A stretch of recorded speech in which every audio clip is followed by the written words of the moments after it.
Assalamualaikum warahmatullahi wabarakatuh. Bismillah, alhamdulillah, wassalatu wassalam ala rasulillah la nabiyya ba'da. Globalisasi telah ciptakan gadget sebagai instrumen untuk menandai generasi milenial. Teknologi informasi itu dibentuk seolah-olah merupakan alat yang tak terpisahkan dari kehidupan kita. Alat-alat teknologi tinggi telah menjadi bagian penting dalam kehidupan ini. Sejumlah penelitian tentang dampak dan pemanfaatan internet menunjukkan bahwa internet menjadi sumber utama untuk belajar apa yang sedang terjadi di dunia saat ini. Seperti untuk hiburan, bergembira, relaksasi, melupakan masalah, menghilangkan kesepian, dan sebagainya. Atau juga untuk mengisi kegiatan waktu luang. Namun, sedikit orang-orang mengisi waktu luangnya menggunakan internet untuk belajar agama. Tidak sedikit yang mendapatkan manfaat dari belajar agama melalui internet. Tapi banyak juga yang justru memahami agama secara serampangan karena keliru memilih figur otoritas agama yang fahamnya tidak sesuai dengan konteks sosial dan budaya Nusantara. Kategori era milenial yang dalam pemetaan kelompok demografi dikenal sebagai generasi Y atau generasi langgas. Para pakar menyepakati bahwa di awal tahun 1980-an sebagai awal kelahiran generasi milenial dan pada tahun 2000-an sebagai akhir kelahirannya.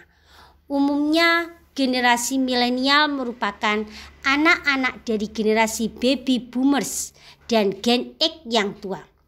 Bahwa generasi-generasi tersebut mempunyai karakteristik tersendiri sesuai wilayah, kondisi sosial, ekonomi. Namun, generasi ini umumnya ditandai oleh peningkatan penggunaan dan keakraban dengan komunikasi, media, dan teknologi digital. Di sebagian besar belahan dunia, pengaruh mereka ditandai dengan peningkatan liberalisasi politik dan ekonomi.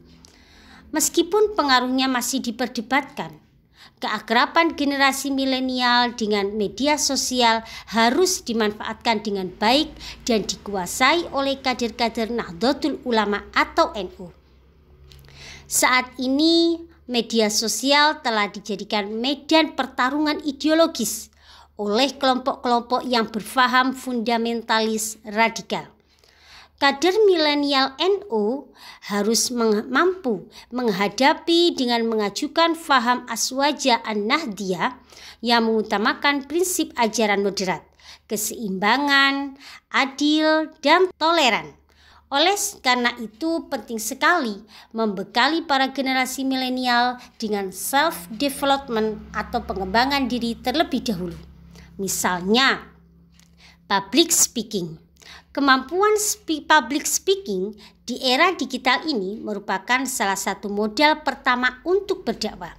Setelah melalui self-development tersebut, barulah membentuk tim development, di mana hal tersebut dapat dilakukan dengan kolaborasi antar anggota, baik di lingkup kelas, kelompok pertemanan, dan masyarakat sekitar. Dengan melihat perkembangan zaman, pengembangan diri khususnya public speaking ini sangat dibutuhkan agar dapat memanfaatkan media sosial sebagai media dakwah dengan tetap menjaga ideologi dan memperkuat nilai-nilai dasar pergerakan Aswaja Ahli Sunnah wal Jamaah An-Nahdiyah. Kemudian berbincang tentang peran kaum milenial sebagai penggerak dan penerus perjuangan para ulama pendiri faham Ahli Sunnah wal Jamaah An-Nahdiyah, maka harus memahami betul tentang bagaimana tentang agama Islam itu. Agama Islam adalah agama yang bersumberkan wahyu dan memiliki norma-norma sendiri. Karena bersifat normatif, maka cenderung menjadi permanen. Sedangkan budaya adalah buatan manusia. Oleh sebab itu, ia berkembang sesuai dengan perkembangan zaman dan cenderung untuk selalu berubah. Sehingga budaya Islam adalah budaya yang berdasarkan pada nilai-nilai Islam, yaitu Al-Quran dan hadis.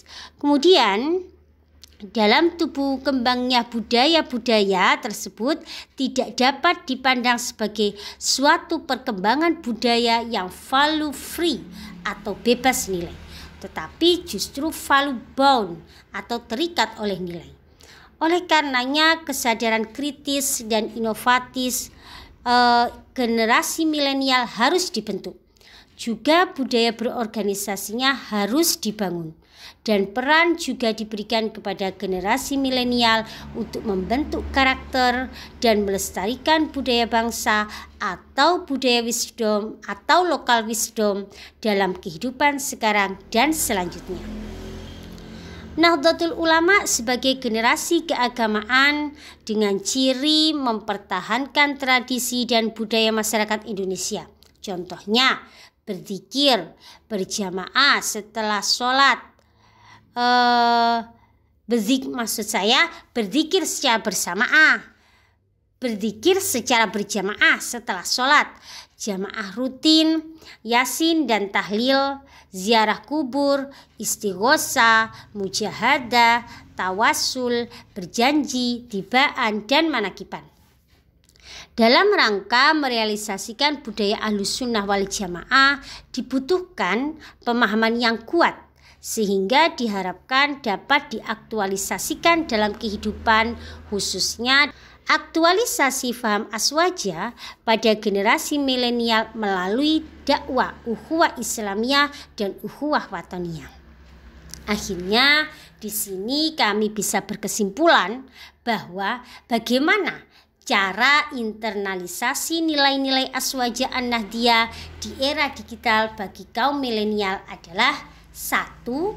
Punya wawasan literasi digital yang baik. 2. Punya kemampuan self-development seperti public speaking yang baik. 3.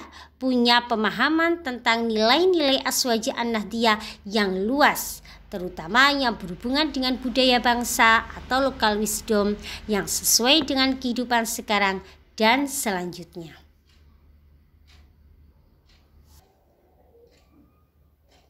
Demikian uraian dari saya sebagai tugas ujian mata kuliah aswaja. Saya Maidatus Zulaiha Al-Murtado dengan nomor NIM 2155511152 dari Prodi Studi Islam Interdisipliner Universitas Nahdlatul Ulama Yogyakarta. Akhirul kalam, wassalamualaikum warahmatullahi wabarakatuh.